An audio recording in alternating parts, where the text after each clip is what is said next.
All right, here we go.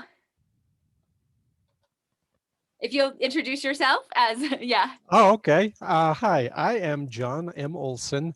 I am an author and editor. I have a secret lair out in my backyard with lots of dangerous power tools. And I am president of the League of Utah Writers. What is the League of Utah Writers? It is an organization that was formed in 1935. So we're, I think, 86 years old now. So we've had quite a bit of history.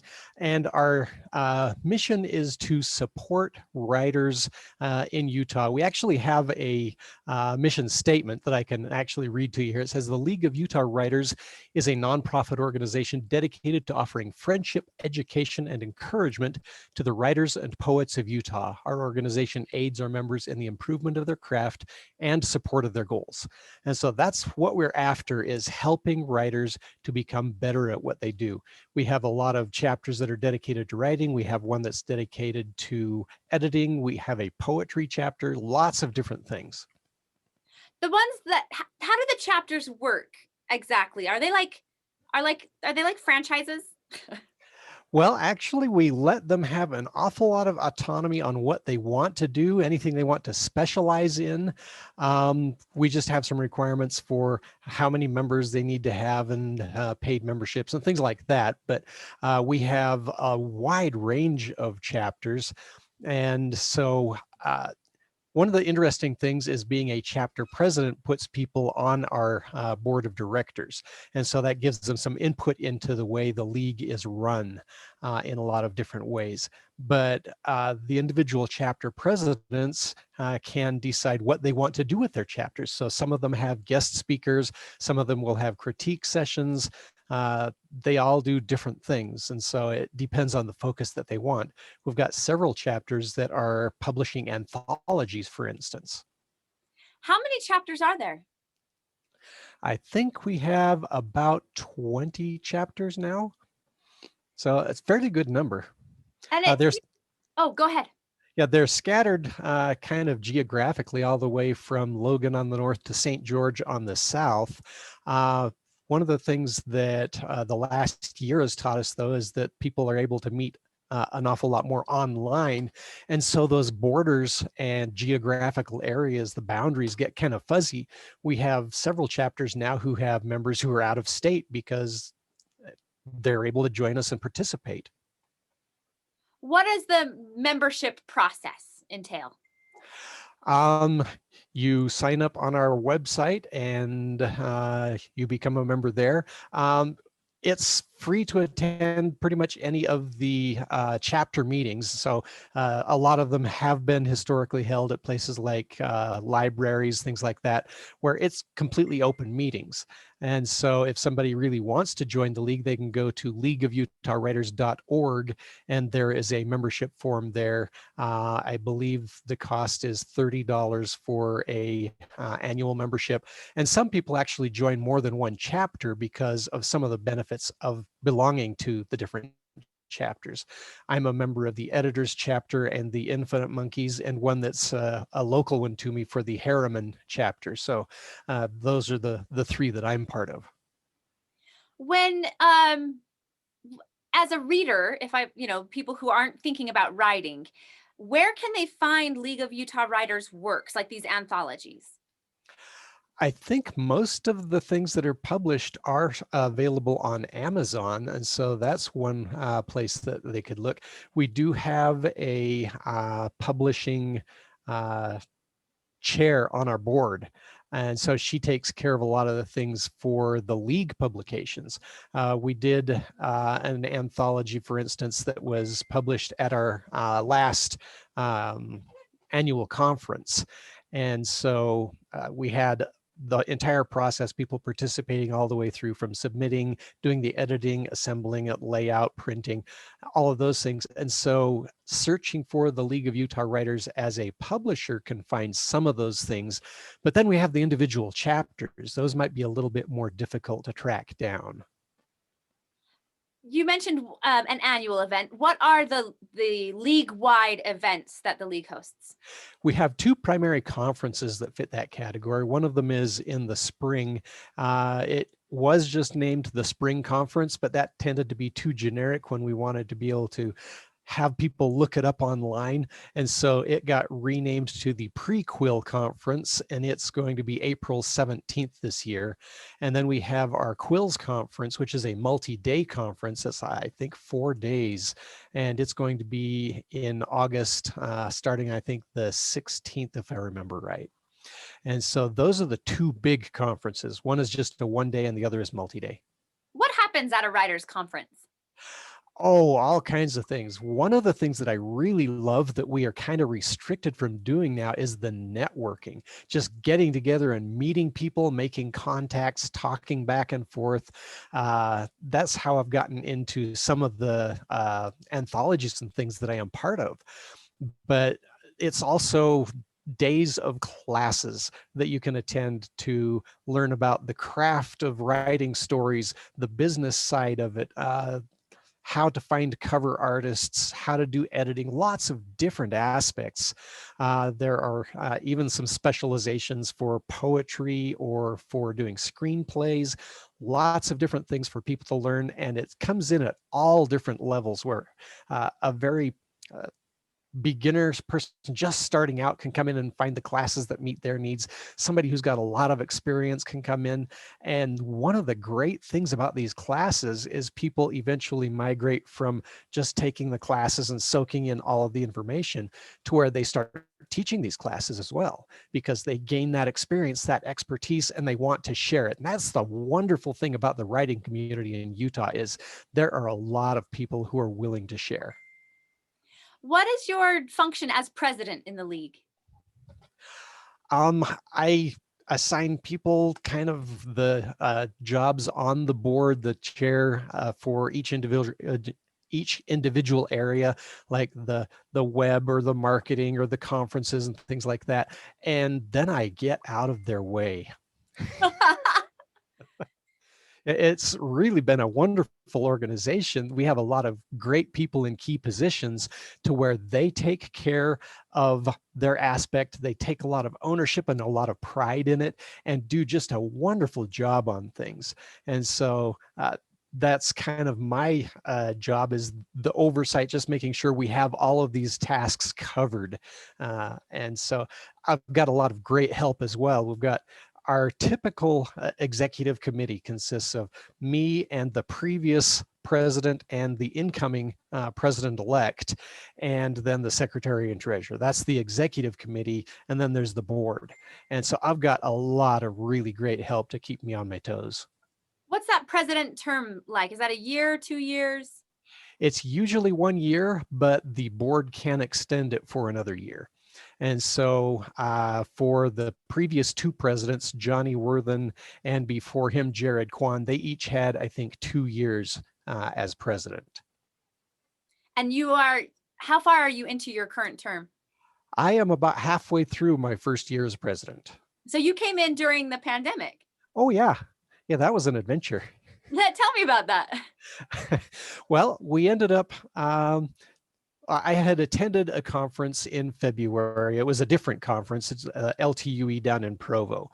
And that was the last live event I went to for the entire year, because normally I will attend sometimes 10 or 12 different writing conferences and conventions and events.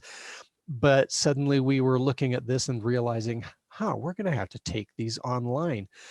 And we hadn't really got that experience yet in the group, but we had some people pull things together. Some people already knew how to use things like Zoom, and we put together our spring conference. We were really lucky in that it was the 1 day conference that we got to do online first, and it went pretty smoothly. We got to work out the kinks, and so when it came to doing our Quills conference, we had the expertise already in hand, and it worked really wonderfully. One of the really cool things about our Quills conference is that we had some guests who never would have been able to attend, even if we were doing a live conference. One that came to mind, I actually wrote this down so that I wouldn't forget. Lee Murray was visiting with us from New Zealand online. And so, yeah, she had to get up at like 3 in the morning to come and attend with us, but we had her visiting with us. And so that was just a wonderful opportunity. Do you think that the league will have a virtual component to these events going forward just because of that purpose? I think so. We have learned that there are some real benefits. I mean, you really want to get in and have that personal face to face time with a live convention. But I think we have figured out also that there are these huge benefits to doing things online. And so we're probably going to just be switching to a hybrid model instead of just going back to a pure in-person conference. That allows us to have things like special guests who are coming in who may not be able to travel or who may have concerns with their health or whatever it is. And so it gives us an opportunity to broaden the pool of who we can bring in. Why personally did you come into being president in the league? That's actually an interesting story because uh, Jared Kwan had asked me a couple of times, "Hey, so you think you might be willing to toss your hat into the ring on this thing?" And, no, no, I'm not interested in that. Then Johnny Worthen came in, also asking, "Well, you probably ought to do this." And, I'm not really all that interested in being president. But they persisted and they explained to me more about how the organization works and what it does, what it accomplishes for writers. And so they finally persisted long enough to where I said, "Oh, okay, I think this is something that I want to get involved in." And it's really been a wonderful experience for me. It's broadened the list of people that I'm friends with, the people that I have as contacts in a lot of different areas. So I've really enjoyed it and I've made a lot of friends, and it's worked out really well for me. It can be a little bit chaotic sometimes with all of the things that we're called on to take care of, but that kind of goes with it as well. What's your favorite thing about being a member of the league? I really do love the conferences. And so that's one of the things that it's been a challenge over the last year. I think I've attended the last 4, 5, 6 years, something like that. My wife tends to always be there to run a bookstore as well. And so it's been kind of a team effort for us. And not being able to get out there and see people and talk to them about books and hand some book that I've written to somebody and say, "Here, take a look at this." Those are really fun experiences to interact with both the other writers and readers. And so I kind of miss that. And so one of the aspects that we really have been trying to emphasize with our conferences is to still have some of that mixing and mingling time. So we set up special Zoom rooms that are, oh, here's the after hours thing where people just get in there and chat. And so it helps to serve some of the same purposes. I was able to have some really great conversations with some of our special guests during the Quills conference just because of that. Let me talk to you about your own writing experience for a bit. How did you become a writer? Well, it's kind of a long process. I started with short stories. I actually had a short story published in Internet World of all things back in, I think, 93. And then there's this 20-year gap of almost nothing where life happened. I got busy with other things. Every once in a while, I'd dabble with short stories and try submitting them. But then about 6 years ago, I decided that I wanted to get a lot more serious about it. And so I started going to some of the conferences and learning about things. And I discovered that I didn't know enough even to ask the right questions when I got started. And Tell me what so, kind of questions you were asking that were the wrong questions. well, one of the things that I've just been thinking about lately is the idea of what editing consists of. When I was just starting out, I was doing this fictionalized biography as kind of a special favor for a family member. And I thought that editing was going through and removing all the typos. I had all the typos gone. It was edited, right? Well, not quite so much. And so it's things like that that I have been able to learn as part of this process. Okay, what is it to actually go through and do real editing? And so at this point, I am actually editing novels for other people as well. And so I've been able to gain a bunch of new and interesting skills through this journey. Back into, so you were doing this fictional biography. Yeah, and then I ended up doing a lot of short stories. I self-published that one. It's out there. It's not great just because, well, it isn't really edited well, but it gave me the confidence that I could write something novel-sized. But then I wanted to concentrate on the craft, and short stories are just excellent for that because they're a concise piece that you can use to experiment with without committing to 80 to 100,000 words. And so I did a lot of short story writing. I think I've got something like 35 or so sold short stories now. And so I really like getting those out there, getting them in anthologies and collections and online and wherever I can, because that's where I can experiment. I'm actually doing a presentation at our upcoming prequel conference talking about short stories learned from 163 short story submissions. And so I go through and I do a statistical analysis of all of this stuff and realized, oh, here are some things that I was just completely missing where I have successes in one area, not in another. Am I focusing in the right area? And so I went through all of my short stories that way. But then I decided I wanted to branch out into fantasy novels. And so now I have a fantasy trilogy that has been published through Immortal Works. And so Can you? that's Oh, go ahead. Yeah, that's the Ryland Throne trilogy. It's Crystal King, Crystal Queen, and Crystal Empire. And so I took a lot of the inspiration from when I was young. I read through my dad's library, and he had a lot of Andre Norton books. And Andre Norton is really famous for several things, science fiction and fantasy, but she really loves cats. She really loves extrasensory perception, and she really loves crystals and the things that go with that. And so I ended up being able to use all three of those aspects of mental control and crystals and cats and other animals and things that became part of this trilogy. And so it was kind of my homage to Andre Norton. When you mentioned that you're going to talk in prequels about what you've learned from these submissions, can you give us maybe not some spoilers, but like some indication of like what that content's going to be, or yeah, give us a little Okay. preview. Well, if you count poetry as its own little mini genre, I have written short uh, material in 11 different genres. And so one of the Can things you rattle those off for me? I've got science fiction, I've got fantasy and horror and steampunk and humor. Let's see, that's most of them there. Um, and a few poets, a few pieces of poetry. So it's really fun to be able to say, yeah, I'm a published poet. I'm not great at it. It's not a concentration of something that I put a lot of effort into. Some people are really rabid about their poetry. I'm not one of them.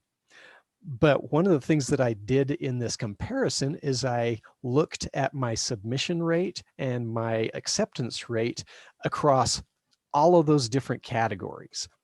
And I realized that last year, just one little teaser bit here, I had decided in 2020 I was going to focus on writing fantasy stories and submitting fantasy stories to anything where, yeah, I could write whatever I wanted and submit it to a particular thing. I was going to concentrate on fantasy. And I realized that my fantasy stories were not selling nearly as well as one of the other genres that I'd been writing in. And so even writing less stories and getting more sales in this other category, I was realizing, maybe I ought to focus on that one more or learn what I'm missing here. And so it's those kinds of lessons to decide, okay, am I going to change what I'm focusing on, or am I going to change on making sure I understand what I'm writing for? And it's things like that that I wanted to talk about in this presentation. Can I ask you what that genre is that you were finding a lot of success in? Science fiction. So that makes me want to ask you, do you think of yourself as a writer or do you think of yourself as a science fiction writer now that you have that data?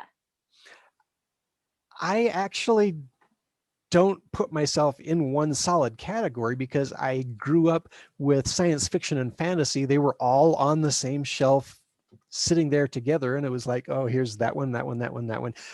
There wasn't a distinction for me growing up, and so now I don't really see that same distinction quite as strongly as some other people do. It's really funny though that you mentioned that, because I don't consider myself a horror writer, but I have 3 short stories that are published in that genre. And so it's this interesting balance for what I think of myself versus what I'm doing. And so that became part of that analysis for this presentation.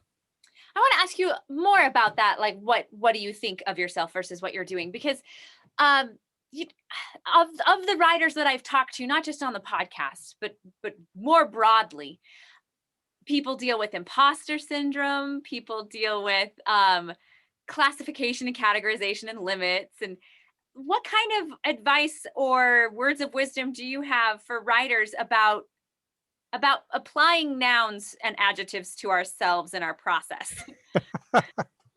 Well, that's one thing that can be a real challenge, is labeling ourselves accurately.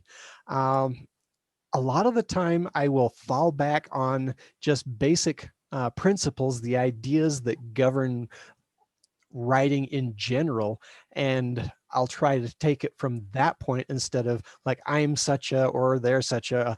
Those labels really aren't all that useful. Uh, One of the things that you can do with something related to labels is, if you are picking out particular tropes and things you want to focus on that way, yeah, you can say this is a book about, and then give one of these things that is a label, and it helps people as a shortcut. But when it comes to people, those labels really are not helpful.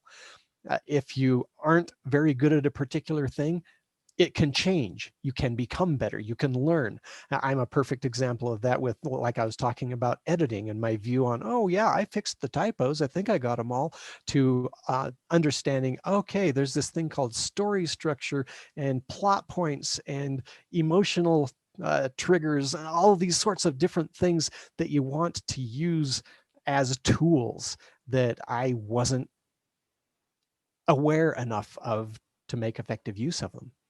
And so any case where you don't think you're good enough to do something, always add yet. That's a yeah. Do you want to elaborate on that? I like that, and so I wanted to give it its space to stand alone. But yeah, tell me some more. Yeah, it's one of those things where there are things that I know I am not as good at. I am not a romance writer, but I really want to have that little bit of an aspect of romance in what I am writing. And so it's an area that I have to specifically go out and study and figure out, okay, how are these things usually done? What are the things that people are going to be interested in and excited about as they read?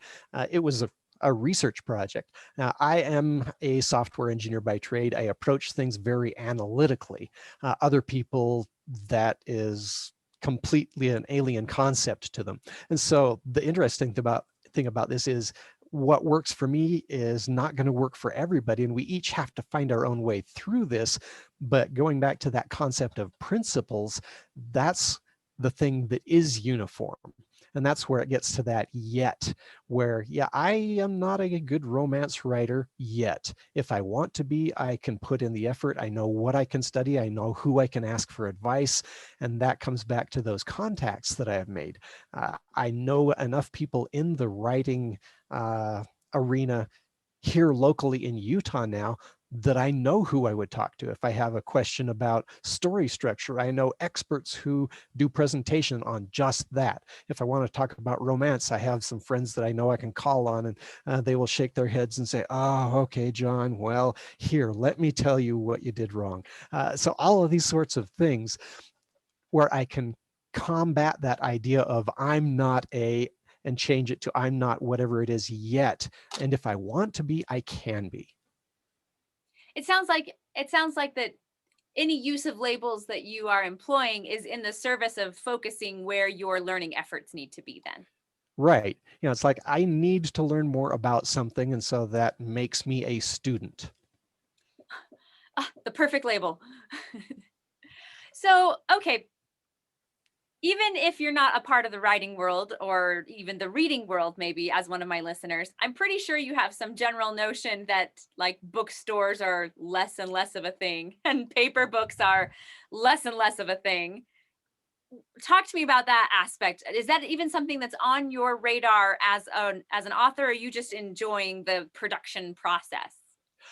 Well, there are some interesting things there because normally paperbacks are dropping in popularity. Ebooks are going up, especially over the last year. But prior to that, with several of my books, I was actually selling a lot more paperback copies than I was ebooks. And that's really unusual. And so I like to dig down into the root cause of things like that, just from my engineering background. And it turned out that it was all these live events that I've been going to, the dozen or so a year, where I'm out there talking to people, handing them a book, describing it to them. And so it was that interaction and those sales from things like that that really pushed the paperback copies up. And so it kind of overwhelmed in a lot of cases the online ebook sales. And so there is still a space for those paper copies. And I really love having those books in my hand. Turns out that I inherited my dad's library and I've been adding to it ever since. And so paperback and hardback books really hold a place in my heart. I'm wondering if you would, at least for the patrons on Patreon, they'll get to see. Will you show us some of your book covers? Oh yeah, here, let me go and grab a couple. Oh, the really funny thing, my nephew's wife made me a mug and she cut out all of the pictures of my book covers and put them on this mug. That looks great. So yeah, let me go to the other side of the room here for a moment and No I will problem. grab a stack of books.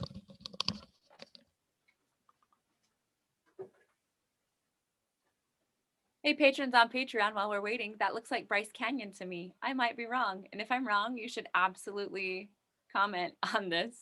Where in Utah John's gorgeous background is from. Okay, here we are. Now, I told you about the fantasy trilogy, and so we have, let me make sure I can see myself here so I can tell what you're looking at. So we have Crystal King, we have Crystal Queen, and we have, oh wow, that's Yeah, the that must wrong that must be color of green, green. yes? Yeah, that's a green cover in case you can't tell. And so that's the fantasy trilogy. And I have a lot of other things that are short story based. We have the Expanding Universe Volume 6 is a fairly recent one where I put a science fiction short story into that. I really love the custom painted cover on that one. Then there's this fun series. I don't know if you've seen anything about All Made of Hinges being an anthology of Mormon steampunk. And so I have a short story in the first volume, and I was the editor for the second volume. Put your And shoulder to the wheel. What a perfect yeah, choice of and title for that. so then there are a couple more that I wasn't directly involved in, but they were edited by Dave Butler and Holly Anderson. And so the titles of the series are all church hymns. Oh, I didn't even pick up on that. Yeah, the really funny one, actually, All Made of Hinges is a children's song, but it's a church song as well. But that's one of the fun things that we did with that series is just deciding, okay, what's the title of this volume going to be? Mormon steampunk sounds like a very niche genre. What is it? Well, church history has the pioneers arriving in the Salt Lake Valley around 1847, I believe it was. That's dead center in the Victorian typical steampunk time frame. And so if you take steampunk and you put it into the pioneer era, this is what comes out of it. And so that is about as much direction as the publisher gave for the anthology. Is okay, it needs to have something to do with Mormonism and something to do with steampunk, and don't be mean. That's pretty much the whole thing. Don't be mean. And so it was a lot of fun to do those stories. I actually did one about the Mormon battalion, but instead of marching them all the way across the United States to get to the war too late down near Mexico, I put them on an airship and I gave them recoilless repeating rifles. And so you imagine they're this great force that is just floating above the landscape. So the story is, okay, how do they still not make it there on time? That's just really, that is something I would never have thought to put together as two things. And so I'm intrigued by that. What is your process for writing?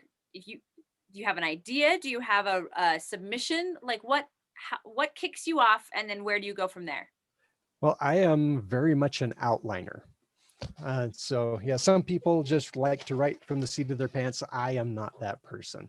I would get lost and wander away and have to throw things away. And for me, that doesn't work. And so I make an outline, and well, the outline doesn't always survive, but at least it gives me some structure to follow in general. And as I'm writing through, I'll think, oh, this would be a lot cooler if I did it this way instead. And so those sorts of things still happen. So it's not really a perfectly strict outline. Let me But ask you about your outline. Are you typing? Are you writing? Are you post-it noting? What's that outline process look like? well, I have been doing, as I mentioned, software since back when About Dirt was invented. And so my native interaction is typing. I do almost everything with typing. And so I will get an idea there. Or if I see an anthology with a call for a particular kind of story, I'll sit there and think about, okay, what can I do there? Come up with a character and a setting and how I can make their life completely fall apart and make them terribly miserable and tortured, and then win in the end. One of the things that I really like to do is tell stories of ordinary people stepping up to extraordinary circumstances and winning. And so I don't really like to go into the negative, dark stories side.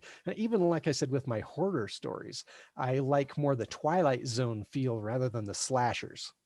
So, a reader can expect from a John and Olsen book or story that things will turn out okay for the Yeah. good people. Yeah. That's one of the things that I like, those positive messages. And so I'm writing them for me as much as for other people. And so that idea of having that positive ending, sure, things can be difficult. They will be very difficult in the middle of the story, and you're not going to be sure how do they pull this off. But in the end, things will work out. Maybe not the way you thought they would, but they will work out. Do you work with like a 3-act structure, a 5-act structure? What kind of outline checkpoints are you hitting? Well, I have used mostly a 7 point, which of course, the interesting thing about story structure is they're all interchangeable to some degree. If you look at the 7 point, you can decide, okay, this one is act one, these are a part of act two, this is act three. If you're doing the 5, it does the same thing. If you're doing 4, you've got like the second and third one, or your third on a 3-act. They're all interchangeable there. Like Save the Cat, you can even go through and decide, okay, this is how these things line up with this other story structure. It's just a matter of what you're going to emphasize in there.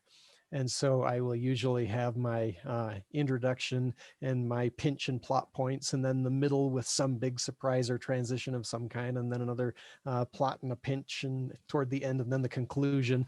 And so it all has that same rising tension level and then easing off toward the end. And so many of them do that same kind of thing. Now, if you're doing something like writing a mystery, you've got very specific things that you have to hit. If you're doing a romance, you've got very specific things you have to hit. If you're just doing your typical action adventure story, then Yeah, those are a little bit simpler, but you still have some specific things you need to do with the try fail cycles where the hero tries their thing and, well, it goes very, very badly. And so those sorts of things are always in there for pretty much any story. What are your okay, so you're going to flesh out the outline now. Are you a linear writer from that point on then? Mostly, yeah. I will start at the beginning and run through. I've got friends who will write the first chapter and the last chapter and then fill in the middle now that they know where the story's going. It's just their own particular way of making an outline work for them. But I tend to decide, okay, here is my outline beginning to end. And then I just start at the front and write through. And I've usually got it broken down into roughly into chapters by the time I start. So, are you going to do like a first pass and call it a rough draft and then what happens from there? Well, I have a story that I can use an example now. It's a story of some miners on a remote moon, and they get cut off and isolated and they have to survive. And so I wrote through this story, and then I did an edit pass on it and cleaned some things up. And then I decided, okay, I'm going to start on the second book in this series. And I got about halfway through and I was thinking, oh, there's some really cool things here if I tie them in from the first book. And so, since I haven't actually done anything with it to submit it anywhere or self publish it or anything like that, I went back through and was adding in some hints leading forward to that second book. And so it's been an interesting process. I've never gone through it in that level of detail before, having more than one book to edit at one time. So that's been one of my learning experiences where normally you just go through the one book, you write it, you go through, do the edit passes, you figure out if you're following all the structure that you're supposed to be doing, if everything is clear and understandable, and you hit all of the highlights that you want. Uh, when you start adding in a second or third book, it gives you a little bit more complexity to deal with. And that's kind of fun. Do you have specific people read it at certain points? Are you asking for feedback? What is your I think I'm nearing completion of this. What are your final procedures? Well, I have a friend who is an editor, and so she will go through things once I think I've got them pretty close. And I have a coworker who also has published books with the same publisher as me, and we bounce ideas off of each other all the time. And it's like, oh, okay, I'm doing this in this particular scene, and then we'll kick ideas around and think, well, what would happen if? And so there's a lot of back and forth there. And so yeah, you get this idea in your head sometimes of the isolated, lonely author typing away on their typewriter in some basement, and they never see the light of day until they come out with a fully formed manuscript. Well, that's not really the way it works. What is like the your favorite part of the process? A lot of it is the brainstorming and the idea formation to figure out, okay, what kind of things are going to be interesting and fun for the reader. Part of that with this mining story of mine, I have an appendix in it that I have filled out based on the weird things I had to research for that story while I was writing it. Like, okay, there's this stuff called perfluorocarbon, which is an oxygenated liquid that you can breathe. So I use that in my story. So I have this little addendum in there for it. And I go over orbital mechanics to say, okay, what does it take if I want this satellite to be orbiting about every 2 hours? And this is the mass of the moon. How high are they? Just lots of interesting mathematical research like that. Even there's Maslow's hierarchy of needs for how people will behave differently based on what needs are being met or not met as they go from the basic survival up to artistic pursuits. And so I put something in the appendix on that saying, here's something I'm playing with in this story. How long is your appendix getting on this particular project? I think it's probably still only about 15 pages or so. So it's not a huge thing. It's not like I go into a whole bunch of detail, but I give pointers saying, if you're interested in this, you can look over here. Here's what I needed specifically for the story. I can see how a sci-fi lends itself very easily to that kind of a thought. Did you do Right. something similar with your fantasy? I didn't keep track of the weird things that I was researching on that one. Nice thing about fantasy is you can make up more stuff, but you do want to make sure you have some specific things right with fantasy stories. One, for instance, is if you do horses wrong, there are horse fans out there who will let you know. Uh, What can you do to a horse that's wrong in fantasy? like riding it at night in the dark at a gallop and jumping on some stray stallion that you have come across, and well, all these sorts of things. Well, that's not really the way the world works. You don't want to break a horse's leg by doing something stupid, and just basic behaviors and treatment of animals. If you get some of those details wrong, yeah, the horse fans will come after you. I've got a friend who writes stories about horse racing. And so she really has to do her research on those to make sure she knows what she's writing. Where do you want to head from this point on as a writer? Like, what are you looking forward to? What are your goals? I really have enjoyed getting into some of the science fiction writing that I've been doing. I'm kind of doing that transition between. Uh, I've heard that it's not really great to switch genres if you're looking for maximum publicity and sales, but I'm doing what is interesting and what's fun for me and what I think other people might be interested in. And so I'm sort of feeling my way through that right now still. And so I anticipate being involved in writing for quite a while. Also, I've been an editor on, probably close to 20 different novels now. So that's pretty small potatoes for a dedicated editor, but I've really had an enjoyable time with that process as well. And so I've got all these different aspects going. And so I'm going through and deciding, okay, which really do I want to focus on?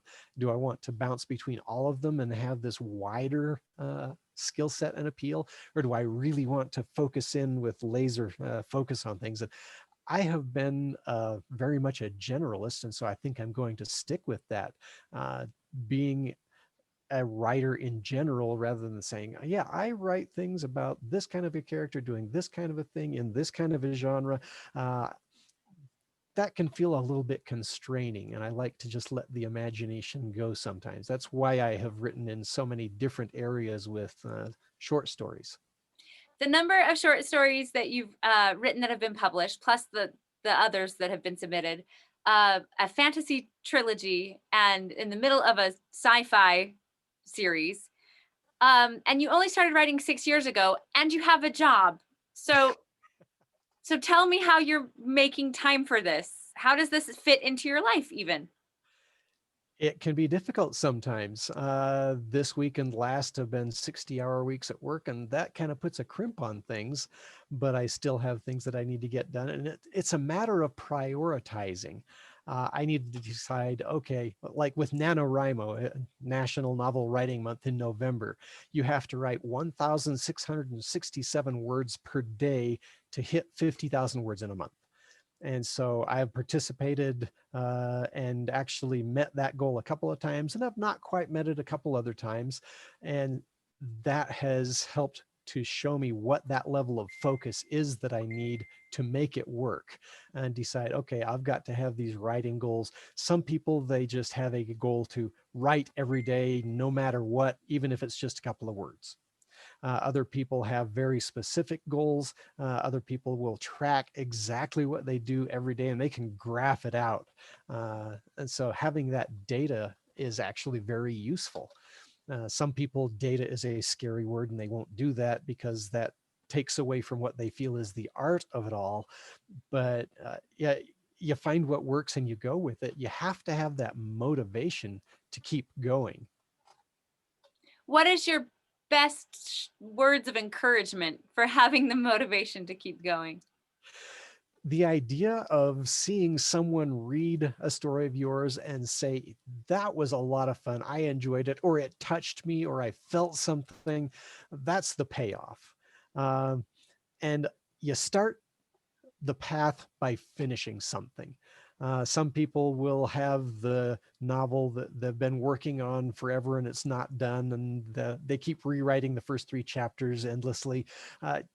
Get in there and finish something. That's one of the reasons why I went with short stories first, is it was something I could finish.